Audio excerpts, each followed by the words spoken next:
Bihar police special question. अंग्रेजी शासन ने बिहार पुलिस बिहार दरोगा के लिए है। अंग्रेजी शासन ने भारतीय अर्थव्यवस्था को किस रूप में प्रयुक्त किया? उपनिवेश। अंग्रेजों की फूट डालो और शासन करो नीति का क्या परिणाम हुआ? समाज में विभाजन। अंग्रेजी शासन के समय भारतीय अर्थव्यवस्था की क्या स्थिति थी? अविकसित। अंग्रेजी शासन के कारण भारत में कौन कौन से समस्या उभरी? गरीबी, आरक्षित विभाजन। अंग्रेजी शोषण और दमनकारी नीतियों का भारतीय समाज पर क्या प्रभाव पड़ा? समाज पर विपरीत प्रभाव पड़ा। अंग्रेजी शासन ने भारतीय विकास में किस प्रकार का योगदान दिया? नेगेटिव। अंग्रेजी शासन के दौरान भारत की मुख्य आर्थिक गतिविधि कौन थी? कृषि। अंग्रेजी शासन के समय भारत की किस स्थिति की तुलना अन्य कई महत्वपूर्ण देशों ने की थी? अविकसित। भारत में योजना आयोग की स्थापना कब की गई थी? 15 मार्च 1950। भारत में योजना आयोग का अध्यक्ष कौन होता है? प्रधानमंत्री। भारत में पंचवर्षीय योजना का मुख्य उद्देश्य क्या है? आर्थिक विकास। पहली पंचवर्षीय योजना का कार्यकाल क्या था? 1951 से 1956। तृतीय पंचवर्षीय योजना का कार्यकाल क्या था? 1961 से 1966। राष्ट्रीय विकास परिषद की स्थापना कब की गई थी? 6 अगस्त 1952। राष्ट्रीय विकास परिषद के सदस्य कौन होते हैं? प्रधानमंत्री। सातवीं पंचवर्षीय योजना का कार्यकाल क्या था? 1985 से 1990। राष्ट्रीय विकास परिषद का मुख्य उद्देश्य क्या? राज्यों के बीच तालमेल। 10वीं पंचवर्षीय योजना का कार्यकाल क्या था? 2001 से 2006। आर्थिक विकास के कौन से क्षेत्र रोजगार की नई अवसर उपलब्ध कराते हैं? कृषि क्षेत्र। भारत के प्रमुख रोजगार क्षेत्र कौन सा है? कृषि क्षेत्र। सर्वाधिक रोजगार किस क्षेत्र में उत्पन्न होता है? सेवा क्षेत्र में। सेवा क्षेत्र का सबसे बड़ा योगदान क्या है? व्यावसायिक सेवाएं प्रदान करना। आर्थिक विकास के अलावा सेवा क्षेत्र का क्या मुख्य लाभ है? अंतर्राष्ट्रीय व्यापार। वर्तमान समय में सकल घरेलू उत्पादन में सेवा क्षेत्र का योगदान कितना प्रतिशत से भी ज़्यादा हो गया? 50%। सेवा क्षेत्र का अर्थव्यवस्था में क्या योगदान होता है? अधिक रोजगार उत्पन्न करना। निम्नलिखित में से कौन सरकारी सेवा का उदाहरण नहीं है? निजी सेवा। शिक्षा सेवा को किस प्रकार का सेवा माना जाता है? दोनों, सरकारी और गैर सरकारी सेवा। राष्ट्रीय स्तर पर रोजगार सृजन के लिए चलाए जा रहे कार्यक्रमों का कार्यान्वयन कौन कर रहा है? राज्य सरकार। देश में रोजगार हेतु योजनाएं कौन चला रहा है? केंद्र सरकार। राष्ट्रीय ग्रामीण रोजगार कार्यक्रम किस वर्ष प्रारंभ? 1980। ग्रामीण क्षेत्रों के लिए सबसे बड़ी रोजगार योजना कौन सी मानी जाती है? मनरेगा। कॉल सेंटर के कारण रोजगार मिलने का मुख्य कारण क्या है? निम्न उत्पादन लागत। भारत के किन प्रमुख शहरों में उच्चतम सूचना प्रौद्योगिकी शिक्षा प्राप्त होती है? बेंगलुरु और हैदराबाद। बीमारू शब्द का संबंध किन राज्यों से? बिहार, मध्य प्रदेश, राजस्थान, उड़ीसा। BIMARU। बी से बिहार, मौ से मध्य प्रदेश, आर से राजस्थान, यू से उड़ीसा।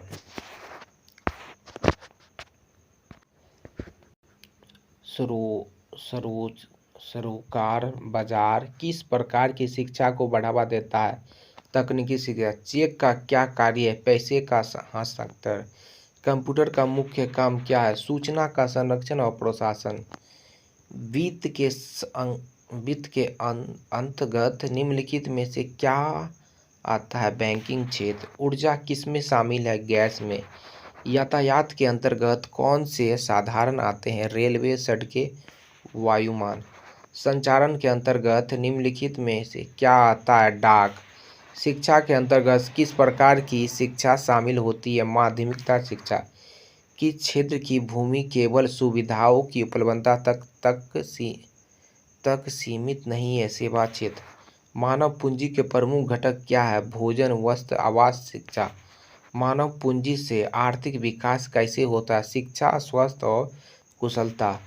सूचना तकनीकी में रोजगार के अवसर किस कारण से बढ़ते हैं? कंप्यूटर और इंटरनेट का विकास। भारत में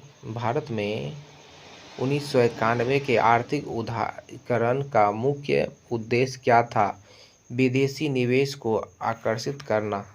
बेंगलोर, पुणे, मुंबई और हैदराबाद आदि शहर किस क्षेत्र के लिए प्रसिद्ध है? सूचना तकनीकी। आर्थिक उदारीकरण क्या मुख्य प्रभाव पड़ा? विदेशी निवेश में वृद्धि। 1991 के बाद भारत के किस प्रकार की आर्थिक नीति अपनाई गई? मिश्रित आर्थिक नीति। भारत के आर्थिक विकास में सेवा क्षेत्र का योगदान कितना है? 55.1%। कृषि एवं उद्योग क्षेत्र का सकल घरेलू उत्पादन में योगदान कितना है? 44.9%। किस सेवा को सेवा क्षेत्र की तीसरी श्रेणी में रखा गया है? आर्थिक सेवा। भारत में 21वां शताब्दी के दौरान किस श्रेणी के देशी में आने की संभावना है? विकसित देश। आर्थिक विकास के मुख्य रूप से क्षेत्रों में कौन सम्मिलित उद्योग क्षेत्र है? आर्थिक विकास का तीसरा क्षेत्र क्या है? सेवा क्षेत्र। आर्थिक विकास का तीसरा क्षेत्र सेवा क्षेत्र। मानव पूंजी के प्रमुख घटक कितने हैं? 5। सूचना प्रौद्योगिकी से जुड़े 5 सेवा क्षेत्र को बदलता है। स्वास्थ्य, शिक्षा, व्यापार, संचालन, प्रौद्योगिकी। गैर सरकारी सेवा किसे कहते हैं? निजी संगठन द्वारा संचालित सेवा। आधारभूत संरचना किसे कहते हैं? स्थानीय निर्माण और सड़क नेटवर्क। वैश्वीकरण का प्रभाव सेवा क्षेत्र पर क्या पड़ा? सेवा क्षेत्र में निजीकरण। वर्तमान रिपोर्ट के अनुसार अब दुनिया का बाजार कैसा होगा? मुक्त। प्लास्टिक के माध्यम से पैसा का लेन देन क्या कहलाता है? कोर बैंकिंग प्रणाली। एटीएम का पूरा नाम क्या है? Automatic teller machine.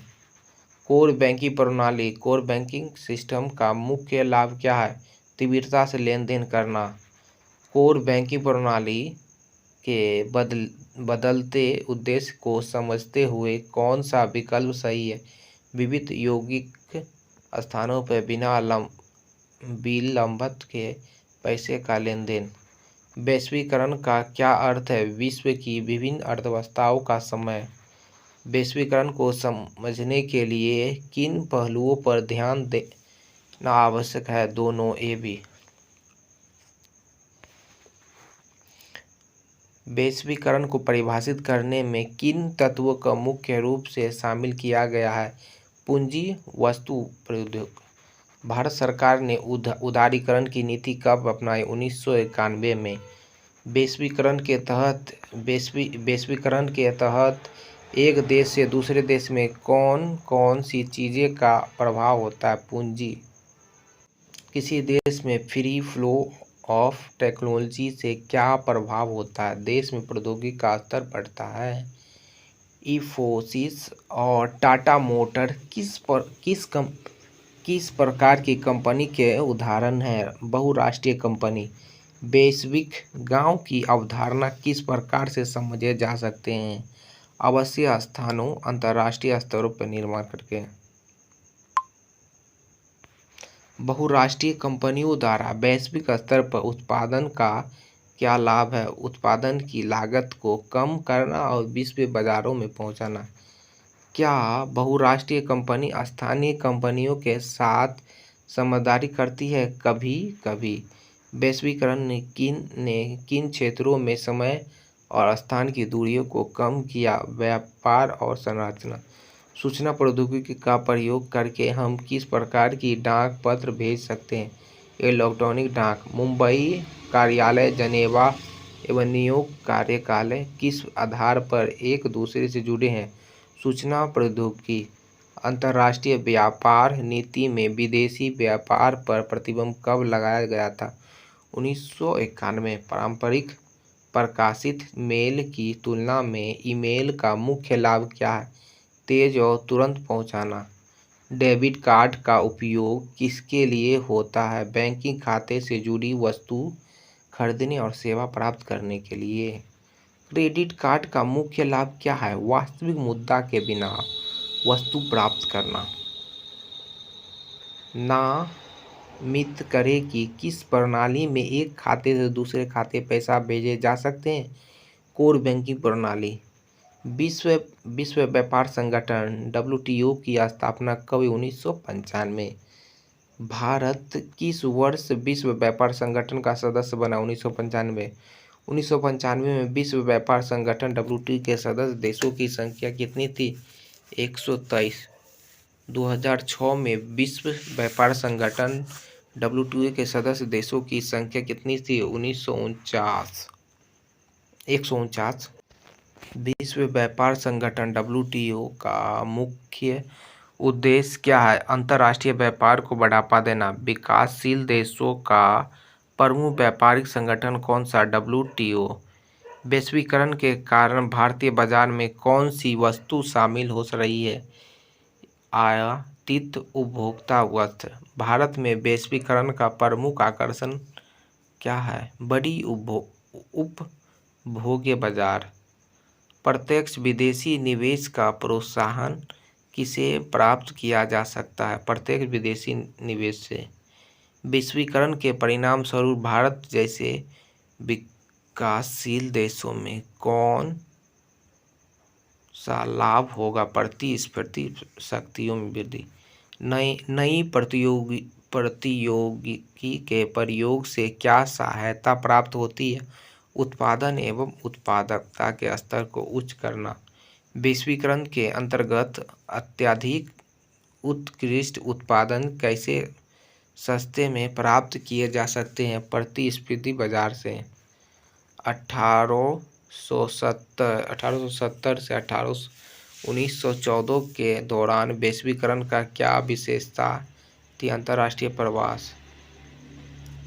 वैश्वीकरण के प्रारंभ चरणों में भारत में किस क्षेत्र में बदलाव देखा गया है? व्यापार। किस वर्ष प्रधानमंत्री ने बिहार के विकास को देश की प्रगति से जोड़ा? किस पूर्व प्रधानमंत्री ने बिहार के विकास को देश की प्रगति से जोड़ा? अटल बिहारी वाजपेयी। तो आज के लिए इतना ही। धन्यवाद। कैसा लगे ज़रूर बताएं। शेयर लाइक सब्सक्राइब ज़रूर करें।